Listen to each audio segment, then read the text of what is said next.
We got some numbers, we got a candidate, we've got an inspirational speech, we've got it all.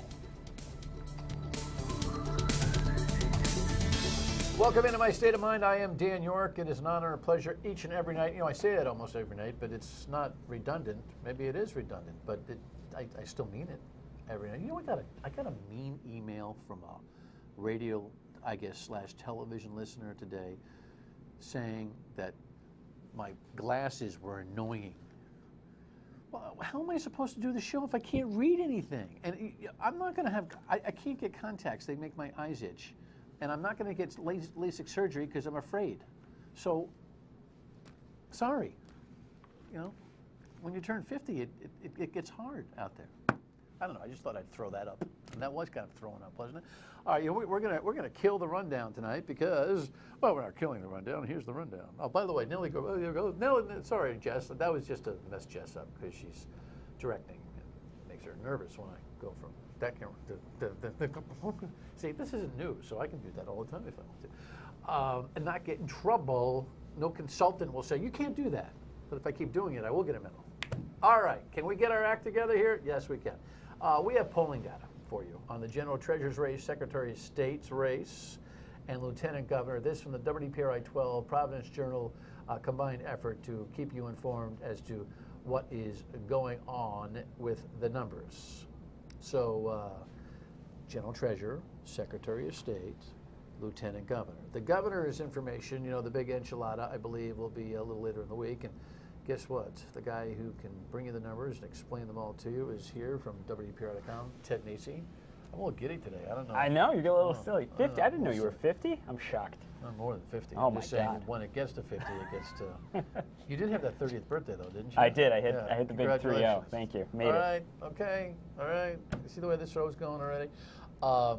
Nellie Gorbea is my guest. She is a candidate for Secretary of State, and she shall be here momentarily, and we shall talk about her a little bit in these polls. And I will explain. I should probably explain. We got a little bit of a challenge here. The polling data is very proprietary. Very, very, very. And expensive, proprietary, and as I've opined many times, not only in television and radio, but on both television and radio, I'm very thankful that at least a couple of media outlets invest to do this. It used to be that we all did it all the time, but being the business being what it is, not so much.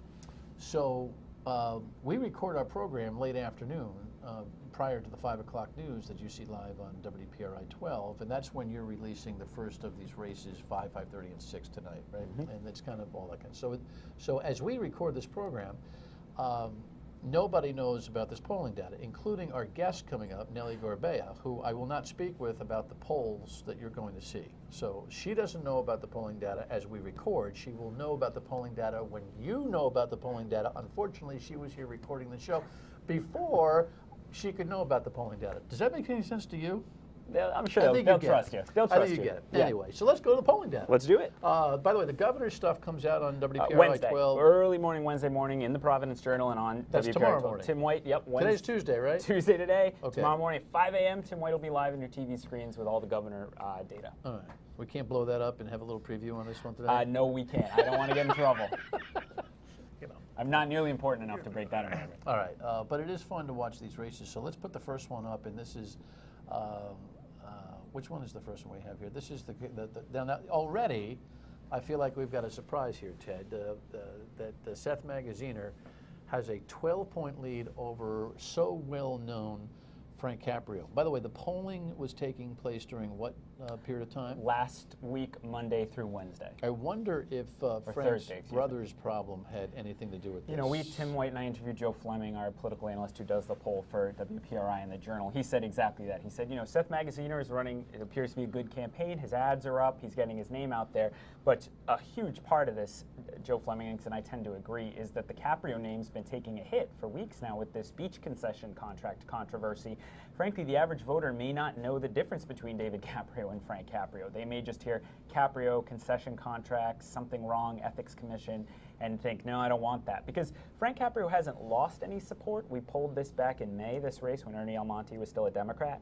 And Frank Caprio's at about 29%. Now he's at 31%. So it's not that he's hemorrhaged support. It's just Seth Magaziner appears to have made huge inroads with the undecided voters and maybe pulled the some of the Almonte people. That was really single digits to begin with anyway. So clearly those voters who weren't with Frank Caprio to start with, it doesn't look like he's built up new support among those who weren't with him all the way back in May. This guy Magaziner's had kind of a free ride, don't you think, in a lot of ways? Hasn't really been tested. He's appeared on Newsmakers, right? And I had him on the radio once. He's balked at coming in here since. You know, he's running Bill Clinton commercials, and it looks like he may have, you know, a fairly easy ride to the primary. It's I mean, hard I to did turn a big this stuff story around yesterday on for talking Caprio. to the CEO of his former investment firm, because Caprio is hitting him hard now on Not being a decision maker on stocks. not being a decision maker, et cetera. I talked to their CEO about what his role was and what it wasn't, and they've been going back and forth. But again, part of the problem is you never want as a campaign an X factor hang out there that's not really to do with the campaign. And for Frank Caprio, the stuff with his brother, I mean, tonight's newscast is a perfect example. We'll release these poll results, and then one of the next stories will be the Ethics Commission investigation being launched about that beach contracts, and you hear the Caprio name again. So that's really tough for Frank Caprio. The Ethics Commission is launched on State Representative Peter Palumbo, who is working for David Caprio, who earned the contract for the beach concessions after Palumbo's $1.7 million bid went poof because he said, "Oh, I wrote it wrong," and then what a mess. So I had a feeling that might happen. We'll see if Caprio can turn it around. All right, next race that we have here for you statewide is the Secretary of State race, and again the person to the second there, Nellie Gorbea, will be on with us. She hasn't seen these numbers, and I don't know. This is interesting. Guillaume de Rimmel has a double lead, but look at, you know, you get 60%. Nearly 60%. Don't even know what's going on in this race. You know, I think people don't feel strongly. That's actually one of the things that's striking about the Magaziner Caprio race is that you do have clearly lots of people who've made a decision and who they're backing. In this race with, you know, de Rimmel, obviously you'd always rather be ahead than behind, so that's good for him. But it appears voters just aren't that clued into this race, and I can't totally blame them. It's not a super high-profile office. De Rimmel's on TV, Gorbea isn't, but you know, it's so hard. One down ballot candidate said to me, people just don't care about these offices that much, and they've been at the beach and having barbecues, and so I think you see some of that there. Which means that the numbers can be transient as you get toward Labor Day in that last week. Anything can happen when you get that much of undecided. It's just a snapshot of today, and the campaigns now have 3 weeks to try to change this. You know, I trust Joe Fleming's poll numbers, but that doesn't mean this is the election results. That means right now this is where they're starting from. Lieutenant Governor is the other statewide race that's being released by WPRI and the Providence Journal tonight, and you've got an interesting number here where Ralph Mollisley, now Secretary of State, leads by 10 points over Cumberland Mayor Dan McKee, and Frank Ferry is in there. I've always theorized that Ferry is in there because Mollis wants him in there, to be honest with you. You know, someday we may figure out that these guys had a beer and figured out that they should do this. Anyway, long story short, 50% of that electorate still doesn't know, which means it's leaning toward the well-known incumbent Secretary of State, but who knows? Exactly. Once again, you know, I wouldn't say, you know, Mollis is ahead, obviously, there. I wouldn't say Dan McKee has lost, or Frank Ferry even has lost at this point. You just have most people not knowing, and those who have, you have a 10-point edge for Mollis there. Once again, I think that'll come down to campaigns. It'll come down to getting your message out. It'll come down to, but some of it will come down to probably randomness. You know, one thing that I think could benefit de Rimmel and Mollis, they have the Democratic Party endorsement. I'm not one who thinks endorsements matter a great deal, but if you're a voter who goes in with a strong opinion about Gina, Angel, and Clay, then you get to the rest of the ballot, and you don't know who these people are. You might say, well, this person with a star must be a good Democrat. Guess I'll go with that. Who knows how many votes that's worth if people aren't paying attention? I know that saddens your heart as someone who pays attention to all the races. But yeah, but it's the real world out there. It is. You know, it's the real world. I was telling Danny McKee early, you know, do a spring ad campaign, get your name out there, blah, blah, blah. But he's battling right now with the Board of Elections on how much money he can use, and he's in court right now. He's coming on the WPR radio debate without Mollis. And by the way, McKee and Mollis are scheduled on this show tomorrow night. Ferry can't figure out the difference between radio and television. He's like, oh, we got a boycott. No, Frank, this is television. The other ones are whatever. Your final thought on what these Just I think, you know, when you look at these three races, you know, I think the Magaziner Caprio race is interesting because you see in the other two, sort of the average voter is not inclined to spend a lot of time thinking about this, but the combination of starting your advertising relatively early, as Magaziner did in late July, and then bad publicity around members of his family for Frank Caprio can move voters. You got to say for these other candidates, what will move the voters?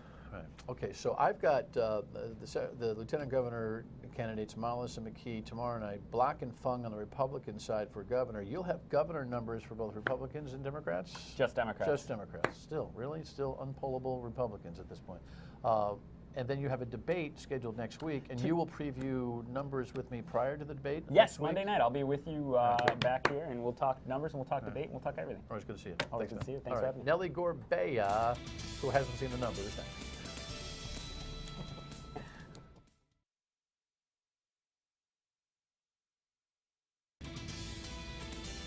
So, as I told you, we have the Secretary of State candidate Nellie Gorbea on tonight. If you hadn't known about her, here's a short profile that we put together for you, so you can see she's got quite the resume. You know, Princeton, Columbia. She was the Deputy Secretary of State for Matt Brown and former Executive Director of Housing Works RI, which is a very important agency in the government world. Welcome to the broadcast. Nice to have you. Thank you very much for having me. We'll get down to some meaty issues to debate in our second segment, but 30-second synopsis on who you are and why you want to be the Secretary of State. Well, I'm originally from Puerto Rico. I moved to Rhode Island following my husband, who's a professor at the Oceanography School at URI. We live in North Kingstown with our 3 daughters, ages 10, 8, and 4. Oh. Yes, exactly. Like you have time to be Secretary of State? Well, you know, It's not that there's a lot heavy. of working It's not that moms out heavy a there. load. Who's No, kidding who? no. I have a very supportive husband and family, but Great time for the kids, though. I mean, it is actually. It's been fantastic because they're able to see all of our state and learn all sorts of things and meet You've been taking people. with them on the trail? Oh yeah. I mean, whenever they want. You don't want to force them, but. Right. And my 10-year-old gives a great stump speech at this point. Really? She's very, very good. She loves going out and talking with the seniors, and she sews, and they talk about all these things. Kids can So, be assets. So they're fantastic. I love them all, and they're really been great. You worked for the Secretary of State, Matt Brown, as the Assistant Secretary of State. Yep, or the deputy, yep. whatever. What'd you do all day?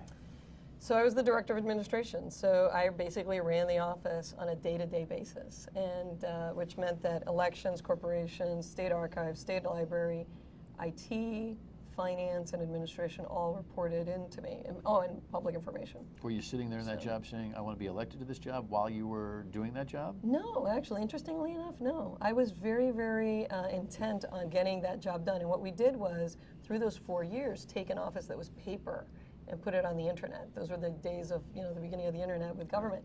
So we did wonderful things like, my favorite one was taking the central voter registration project upline. So we had 39 cities and towns. Each one had an individual voting list, tons of duplicates, dead people, all that.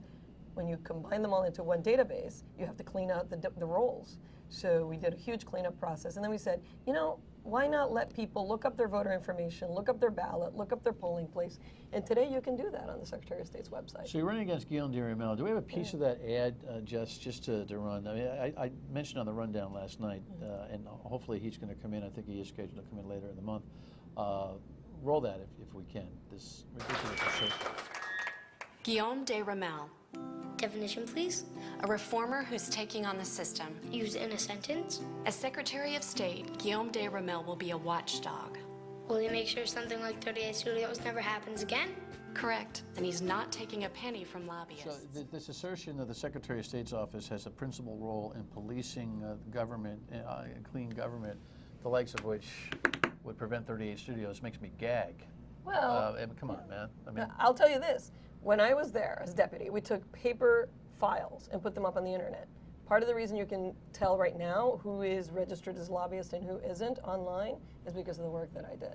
So there is definitely a role for transparency and for helping people find out what's going on in the State House. well, I just thought maybe you'd jump on him as taking a gratuitous opportunity to use 38 Studios, which is like the bane of our entire existence, and making that work for an election. But if you choose not to, that is your option not to, I guess. I know, but I think what's important here is not just people's pronouncements, is really what kind of experience have you had in your life, and calling people on the carpet and making sure that things get done the right way. You're frustrated that he's running for this office with what you think is no experience, and here you have run the damn office. Well, right? I have a, not just experience in that office, but outside of that office as well. I actually filed a suit in federal court with a whole bunch of people arguing against the General Assembly regarding redistricting in 2001.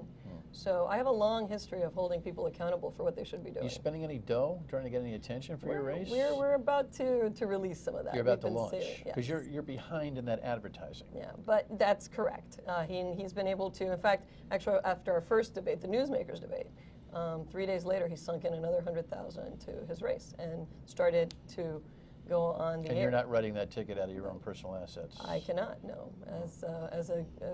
No, absolutely not. And It's been an interesting road to see what money allows you to do or doesn't allow you to do. But in the end, as I talk to people one-on-one, and I talk to them about the office and how much I love that office and what I think it could be doing today and tomorrow, they get it. They get that I'm ready to lead the office on day one and that I want to make government work for everyone. Okay, when we come back, we'll have a little debate on this voter ID thing because I don't know what these two Democrats are thinking. Stay with us. Last election was the first time the voter ID law was in effect. It virtually went without a hitch. As a result of the voter ID law, 60% of provisional ballots were rejected. So what does that tell us? The voter ID law is doing exactly what it was intended to do. So you'll fight for it. Absolutely. Should you win the primary, you would face off against that gentleman, John Belisle, who's got a very interesting approach to the Secretary of State's office. I think a very civics oriented approach that makes sense to me. But you know, he says he's motivated to run for office based on you and Guillaume de Rimmel, the two Democrats, saying that you would look to repeal the new voter ID law. What is your thinking there? You know, I just think that that was really a solution looking for a problem. I actually, you know, there were 4 instances of voter fraud between 2000 and 2012 that actually went through. This is according to a Republican, based study. And so when you're going to put a barrier to people exercising the right to vote, it has to be because there's some compelling evidence, like actually documented, that we have a problem here. What's the barrier? The entire society is conditioned now to identify themselves in places that are wholly more, I don't know, privacy worrisome than registering to vote. When you ask people on the street about this, they say it makes perfect sense. Inner city state representatives were fighting for this because of their worries about this. You say it was a solution looking for a problem. I'm asking why you would pick this anti-reform as part of your major platform when you've got so many assets to deliver to the Secretary of State's office based on your experience. I don't get it. Yeah, the problem here is that there are, it's a slippery slope issue in addition to sort of. How so? Well, look at how voter ID is being implemented throughout the country, and it's very uneven, and in some cases quite discriminatory. And there's some cases that are now starting to percolate through. You know, as Secretary of State, when I come in, I will uphold the law as it exists, but I really would like to have the research on the ground to look at what's happening. Those provisional ballots, for example, that are supposed to be the safe, safety net for not making sure that nobody's disenfranchised. So there's been a doubling of the use of provisional ballots, but then there's been an increase in the disqualifications of those ballots. The problem is nobody's looking into why are they being disqualified? Is there a regional discrepancy in the disqualification? What if we suddenly find that 50% of the ballots in X community are being I disqualified? think it's perfectly palatable for you to say, you know what, I want to research this thing and have an open mind about it. Instead, you've said, I want to repeal it and I want to research it. Why don't you just investigate it and then decide whether you want to ask to have it repealed, as opposed to getting your foot stuck in the bucket so fast? Because there are actually, there really isn't, I mean, these are the kinds of laws that, for example, disproportionately affect, for example, women.